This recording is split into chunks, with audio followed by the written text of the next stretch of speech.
Hi guys, welcome to Book Club Season 3, Episode number 5. Today we have Siddhartha. Anish will be presenting it us with all of us. Anish, over to you. What is this book Thank about? you, Anupam. So, Siddhartha, it's by this German fellow called Hermann Hesse. I hope that's how you pronounce it. 1922 ka kitab hai. And it's popular because I think it's one of the easier Western interpretations of the Indian folklore, mythology, etc. Which is the reason why I think it is so popular. I even know of someone who's been named after this book. His parents in campus read the book and they were so impressed that they named him. So I won't go through the end book in its entirety. What the book is trying to do is that talks about the four stages of life that we have heard of in Indian folklore. You have brahmachari, vanas. I think which is the second one. Grahasthi, and then vanaspati, and then sannyas, right? It takes this fictional character called Siddhartha, talks about how he starts off as a Brahmin and where he ends up, and you can see him go through these four stages. And as the author, you are also sort of experiencing it. I think the reason folks find this very interesting and meaningful is because each of those stages, whichever stage you are in, you can relate to that stage yourself. At least that's the way I read it. It's pretty interesting. So it starts off with Siddhartha, who's this, Maggu Brahmin essentially. Everyone in the community loves him. He does all the rituals like he's supposed to, but like maja nahi aa raha. He's not having fun.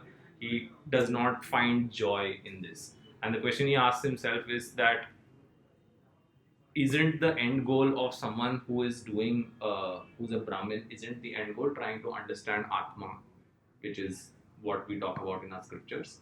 So he's like, yeah, what are these rituals? Why am I having to do all this? It does not make sense to me. It's like I don't understand it. So he basically then walks up to his dad and he's like, you know what, I don't think I can do this anymore. I'm going to go and become an ascetic. So as a young man, he basically felt that all these rituals, etc., are rubbish, and asceticism, which is a normal response, right? We've heard of this term, "sab kuch moh maya hai," right? All of this is material shit that doesn't matter, and the only thing that will help you seek or realize what the absolute truth is, in a way, is basically you letting go of everything. So he joins this group called the Samanas. Samanas basically are extreme ascetics, you can say. He says that I know only three things now after becoming a samana. He's got three talents: uh, fasting, waiting, and thinking. So whenever someone asks him, "What do you do?" That's what he does, and that's essentially what they do for food. For example, is to beg for food at different houses. So he goes through this entire couple of years where, as a young man, he's like, I will put myself through the most extreme scenarios, and perhaps through this I will peel away the layers of this materialism of who I am, etc., and the truth will be revealed to me. That's the sort of basis of what samanas do in very, very simple terms. During this journey, he's obviously struggling. He's struggling because this is helping him obviously fast, think better, understand. It is truly hunger is what hunger pushes you to do things, and perhaps moving away and realizing that hunger is also a basic instinct can help you overcome it and perhaps understand the truth. So that is the direction with which this entire asceticism samanas were set up, but he is still not satisfied. Uh, he realizes this when he meets Gautam Buddha. Gautam Buddha is shown as a passing character in the book. He's got a friend, a very close friend called Govinda, who's following him through these journeys. So Siddhartha and Govinda go and attend essentially a lecture by Gautam Buddha. Guest lecturer, he appears, and obviously Govinda, his friend, is mind blown. He's like, "Wow, what a character!" So Buddha's teachings, I won't pretend to know a lot about it, but what he talks about is that suffering is inevitable, and knowing that there is suffering and you can plug away from it is what gets you on the path to Nirvana. So Siddhartha's opinion, so Govinda's like, wow, this guy is epic now. Truly, I understand how the world works, and I'm going to become his follower. And he asks Siddhartha, "Tum bhi aa jao. Why aren't you joining?" And Siddhartha is hesitant. His realization is wait a minute, you're telling me that everything is one, like all suffering, everyone who's alive has to suffer, and the entire universe acts like one. But how is it that that explanation has that one flaw? The one flaw is basically एक escape route है from the oneness, which is you can get nirvana, and just that fact that that flaw exists means that it's not one anymore. And I I don't necessarily disagree with you. I don't think this is the right interpretation, is what he says. And his realization is that this is all knowledge that you have, as Gautam Buddha, experienced during your spiritual journey. Knowledge and words can only is something that I can understand. It's never anything that I can experience. And his realization in this conjecture is that experience is what helps me understand something, truly understand something. Uh, if you think about what his journey has been like, it is basically to understand the absolute truth. What is the purpose of it all? So this is a major turning point in his thinking. He's like, just pure knowledge and wisdom is not the end goal, because anyone can teach me anything, but truly experiencing it, going through it yourself, is the way to achieve it. So that's at that point he's like, listen, I have not experienced anything. All I have experienced is to let go of myself, peel these layers away. And what I've realized is that I don't understand everything yet. I have not experienced everything yet. So this he moves into a, or I would call this a commercial break. He basically goes into a town and what I would call 1922 ka Tinder. He goes on this. He goes on a bender basically. He basically goes finds and epic pickup lines. He goes and finds a courtesan called Kamala in this city, and he's obviously dressed like a samana, like a beggar. He's parted ways with his friend Govinda, who's now a follower of Gautam Buddha. And he's like, I want to experience everything myself. So he goes to this lady and he's like, you know what? I'm a samana. I only know how to fast, think, and wait. And you look, and I have never managed to love someone. So you're a courtesan, which is basically fancy way of saying you're a prostitute, and you are an expert in love. Why don't you teach me? Right? He just literally walks up to her and says, then surprisingly enough, she's also like, apart from fasting, waiting, what else can you do? So he's like, I can write poetry. So then so now it's poetry, and she's like impressed, right? And then she's like, you know what? Okay, fine. I'll help you out. And then during the conversation, she realizes, wait a minute, you can read and write. Even I can't read and write. Reading and writing is a major skill set here. You know what? Let me, while teaching you about love and sex, let me also give you a job. So she gets him a job with a merchant who is conveniently named Kamaswamy. Uh, this name is right up there. I don't know if you guys have seen Tiranga. There's a movie called Tiranga जिसमें villain का नाम प्रलयनाथ गेंडा स्वामी है. जिस बंदे का नाम प्रलयनाथ गेंडा स्वामी है, वो villain के अलावा और क्या बन सकता है? So it's very funny. So anyway, so this Kamaswamy clearly is a boss. The guy gets him into accounts, etc.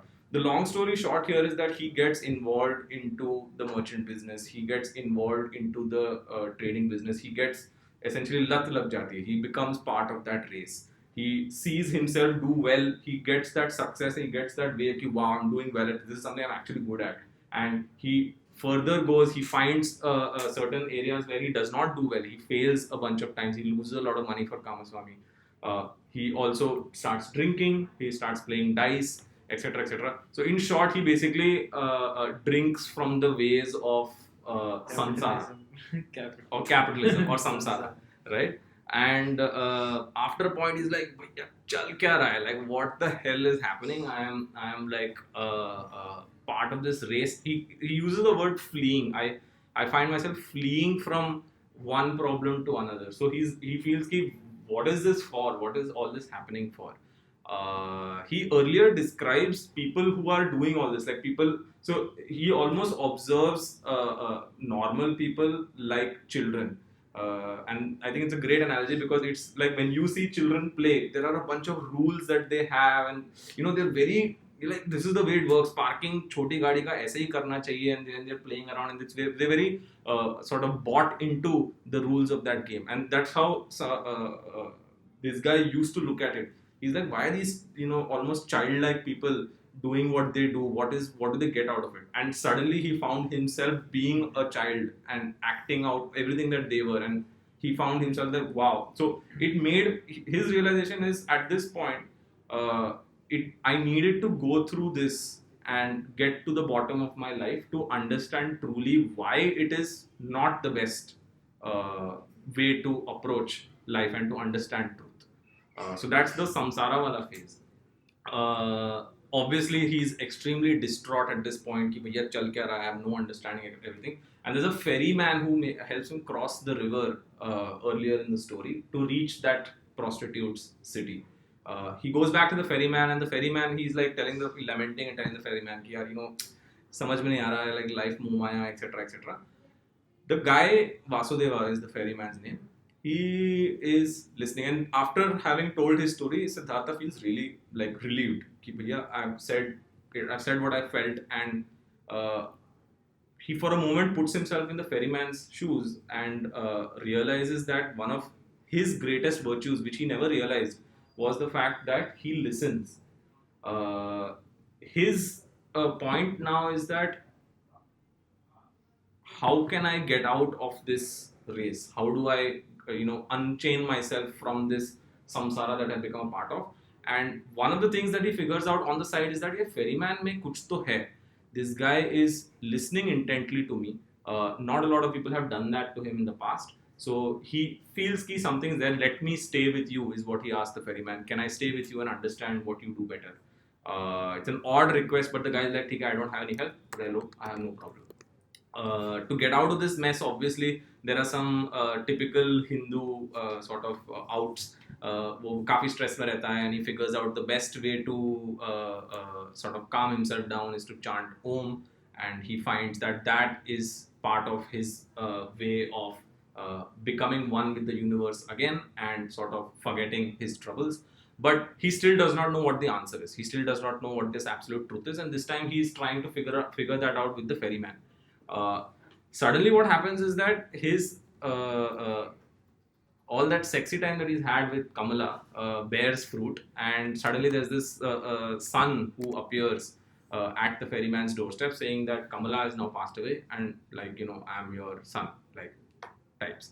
Now this guy is an 8 to 10-year-old fellow. So Siddhartha is at this point in life where he doesn't really know the answer, but he also knows कि samsara में मजा नहीं है, asceticism में मजा नहीं है. He's not at a point where he can think about what he wants to talk about with his son, etc., etc. He has no relationship with him. Yet the guy is there. He does not have a parent, etc. So there's a natural duty boundness that Siddhartha has, and he's like, "Okay, let me take care of you," etc. The son, on the other hand, is like he doesn't know anything about Siddhartha. Why am I being made to stay in this ferryman's house? The guy was staying with a courtesan in the city earlier. He's used to the riches, he's used to the merchants, etc. Why? What is this happening? So there's this struggle. Siddhartha is trying to be the dutiful guy. He's like, wait, I'm thinking about my absolute truth, but let me do your work and chores for you. He doesn't punish him. He doesn't get angry at him because he's like, I understand what the son is going through, right? Several months of this passes. वो खाना नहीं खाता है, वो काम नहीं करता है, etc. etc. वासुदेव उसको बिठा के बोलता है, what's the matter, boss? मतलब he's your son. Why aren't you, admonishing him? And he listens to him saying that, what, I love him, I can't not take care of him, etc. Then Vasudeva basically asks him, ki, what did your dad do when you were in the same position? Did he just let you do whatever you wanted? No, he admonished you. He tried to stop you when you were trying to leave, etc., etc. That is the soft and the harder part of love, rather than saying that, what, I'm going to do everything I can to adjust around you. So while love is a duty, your duty is also to make sure that this son is ready and knows what life and the world after he goes out of the parents' house has in store for him. So that also is part of your duty. So just unconditional love can't be your answer. You have to make him do your work. And how to figure that out is also, I think, something that many people, I'm sure, will soon struggle with. We are not at that stage yet, but I think this part of the story talks about how to deal with that. Eventually the guy is like, you know what, I'll let go of you, you do what you want to do and I'll let you go. And he's at peace with that. This all this time, Siddhartha gets to almost gets friendly with the river. Why do I say that? He's by the river all the time, and there are a bunch of times when he is able to see himself in the river while reflecting, literally, and also figuratively. Figuratively, he starts to think about how the river is, right? There's no concept of time in a river. The river is simultaneously at its source in the waterfall at the sea. So it is everything at once, and there is beauty in experiencing life exactly as it is. So the corollary that he tries to draw, and I'll paraphrase here, is that, you know, water while it's going does not stop when there's a rock. It goes around it, right? And it is flowing all the time. And the cycle that Siddhartha sees is that, you know what, there's an obstacle, it goes around it, it goes to the sea, it gets evaporated, then bloody it comes back and does the same thing, right? So the river is there in all stages at all times, and going through those obstacles is part of its process, it's part of life. And that's when he figures out that the absolute truth is the totality of your experience in life.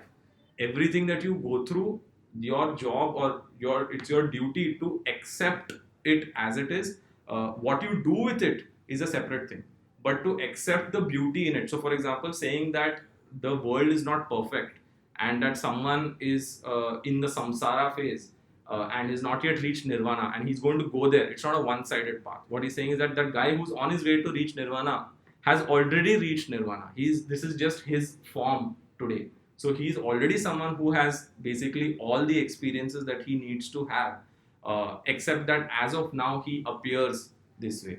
Another way to put it is, he looks at birds, etc., etc., and this is the realization is completely opposite to what he had as an ascetic. As an ascetic, his observation was all of this shit, life, trees, birds, etc., is all rubbish. None of it matters. All of it is momaya. The switch now is that, you know what, all of that matters, and as is it creates perfection, and that perfection is what I need to appreciate, and that appreciation is total truth. uh, this is an extremely fast-paced version and my interpretation of how what he's trying to explain in the book. Yeah, I think that river wala thing is also like 6, 7 pages, 8 pages long, where Yeah, he talks about flow and how everything flows and it doesn't matter. It's like there is it just goes from up to down. It doesn't matter what comes in between, and then again we back up, and then it's all about like you are always flowing in like terms of how you live in this world and what is given to you, what you reach exactly. for, There's and no stopping that. There's no stopping that, and which is part of why he's like, because, and you know, explaining bunch of stages ki main samsara ke through gaya, and hence I know what that means and why I should not do that. In fact, he got out of samsara saying ki ye sab to bakwas hai and I know now why I should not. One side quest that he did was when his son came along, he one realization clicked in his head. Now he understood why people were playing that childlike game. He's like, oh wow, people are doing all this, running through towards those goals, trying to earn more money, building all these things because they love their children, because they love their family, and that is the reason they're playing the game. So suddenly he realized that, wow, they are so much more in tune with what needs to happen and what is their duty versus me. I don't even know that. And what his realization was that the only difference between those childlike people and someone who has reached nirvana is that one thought of knowing that everything is one and past, present, future all exist at the same time. Whatever you see is perfection, and accepting it as is part of appreciating nature and reality. So what I felt Siddhartha was an attempt to just like someone who is rational and intelligent to understand what people do, as in like just acceptance. The people who are going through that phase, they don't just accept and go through. They just know that they have to go through, and it's not like have also. They just know no other way of life.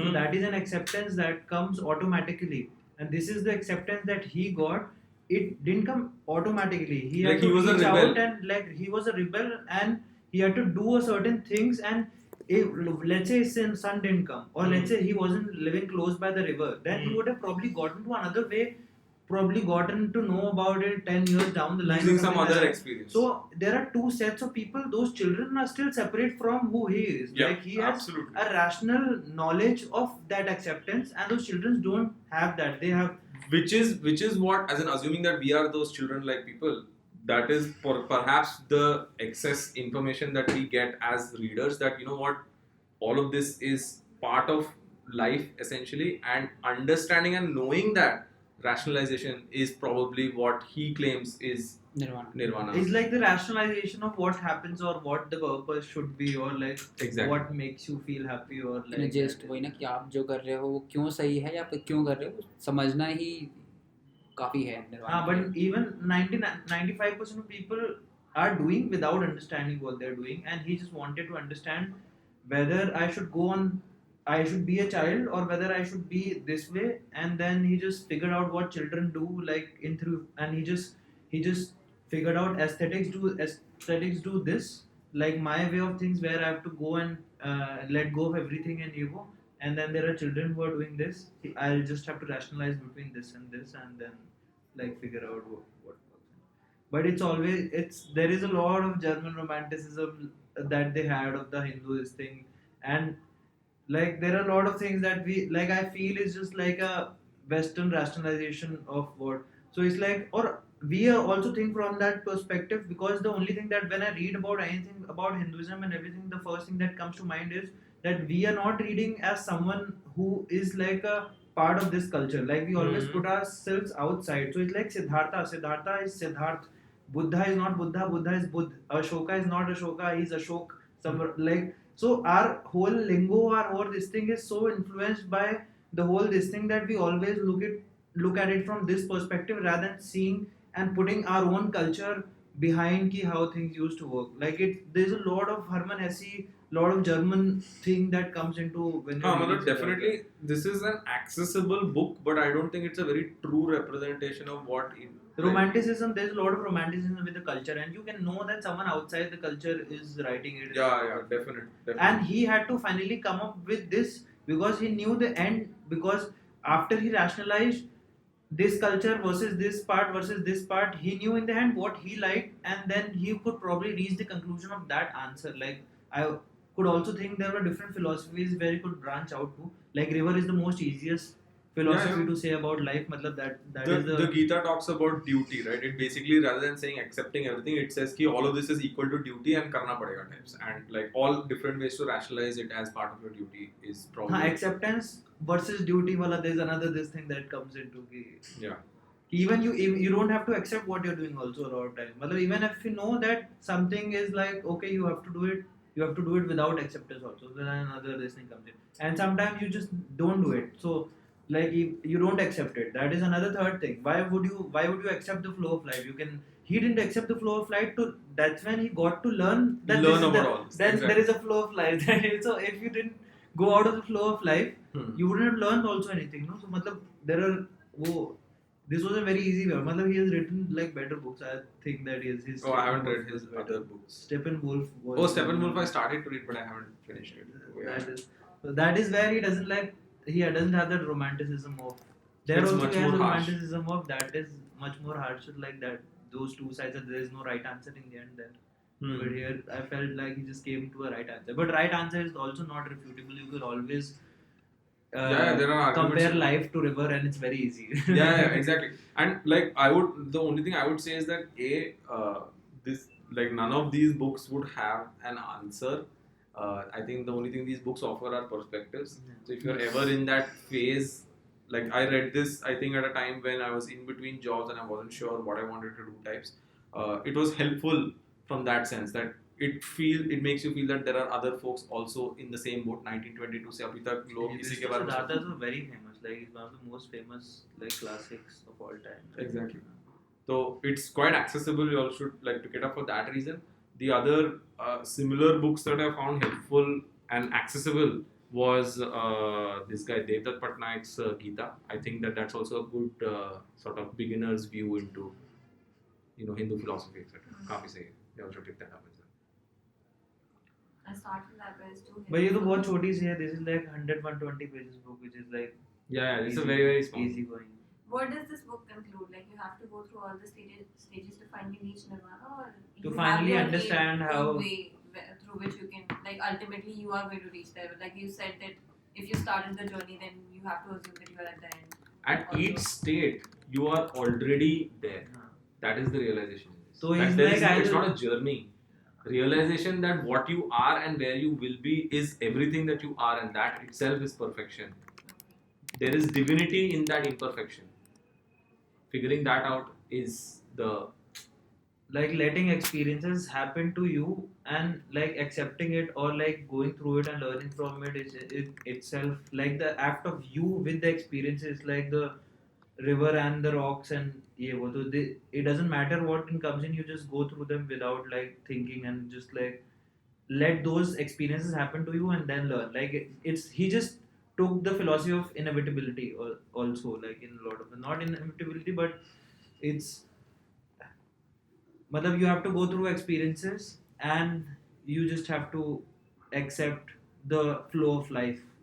basically, I think one thing that this book refutes is that matlab, the aspect of control that some of us would like to have over our lives. This book very clearly says कि वो तो तुम भूल जाओ, नहीं मिलेगा control. Now, how do you make peace with it?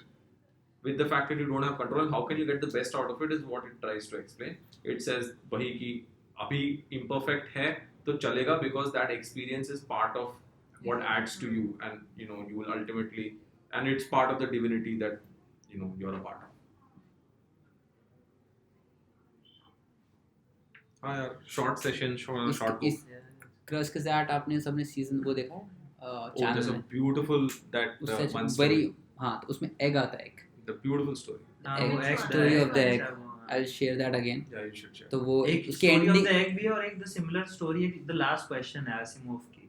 These two दोनों बहुत सही है. Egg से last question भी बहुत ही सही है. मतलब they keep on making these better machines and shit, and they ask them like what is the the ultimate question. Oh yeah. The last question where in the end It's very very cool. The machine keeps saying that the higher power machine will be able to solve it. So then there's not enough data. There's not enough data. They keep on saying that. वो भी सही है. summarize कर देंगे क्या था वो पढ़ना चाहिए. छोटी सी है, पढ़ना चाहिए, but वो काफी सही है. It's a short story.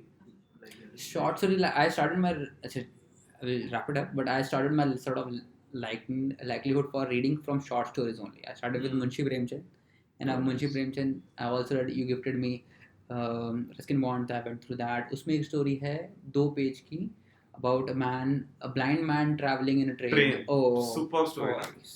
Fuck, epic story. just in 2 pages, and the ending जो realization होता है वो So short stories have this amazing thing, and Asimov is a great short story writer. There's this one short story talking about the night sky. I think that was his first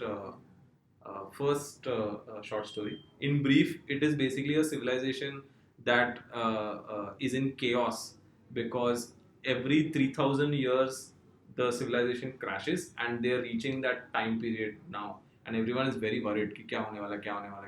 किसी को नहीं पता कि वो पहले क्यों गायब हो गया था. The realization at the end of the short story is that it is a planet which has almost perennial daylight. The only every 3,000 years do the stars move away and they see the night sky, and it's a civilization that is not used to lighting light and fire. So each 3,000 years they get so chaotic when night sky comes that वो fire के चक्कर में उनका पूरा burn down हो जाता है, and then they literally start from scratch. And this is one of the philosophy which is said to be true for in Fermi paradox, for unrelated कि world में civilization इसलिए नहीं बची है वो यूनिवर्स में क्योंकि एक दूसरे को मार चुकी हैं planets, है ना कि वो कि इतना chaos फैल चुका है, and they are just actually filters, right? Those filters. One of the strong filters is कि people these civilizations are killing themselves. आपस में इतना conflict हो रहा है जैसा अभी है land को लेके, eventually इससे बहुत ज़्यादा हो गया, and everybody is at nuclear war. We will kill our planet by our own hand just by pressing some buttons. काफी stupid. Yeah. Think that way it just feels. इसका ही एक सेम थीम उसमें भी है, the three body problem, right? That book that's very famous. तो यही है उसमें, like that alien invasion, they find some life and then they think कि what would any civilization do if they found that there was another civilization. So it's basically like, given that there are limited resources and limited places where life can exist. But short stories में there's this guy, two people that I really like, मतलब more than Asimov, is basically Ted Chiang and Philip K. Dick. Philip K. Dick is like the favorite writer, my favorite writer ever. मतलब बहुत ही सही short stories होते हैं, it's insane. Cool, I guess we don't have anything else to ask. Anish, thank you. That was very nice phrasing of Siddhartha, Yeah. and you actually took on a small journey, and you had our undivided attention for that. Small audiences का फायदा. And, for that time, it was really good. Thank you for your time. Thank you guys.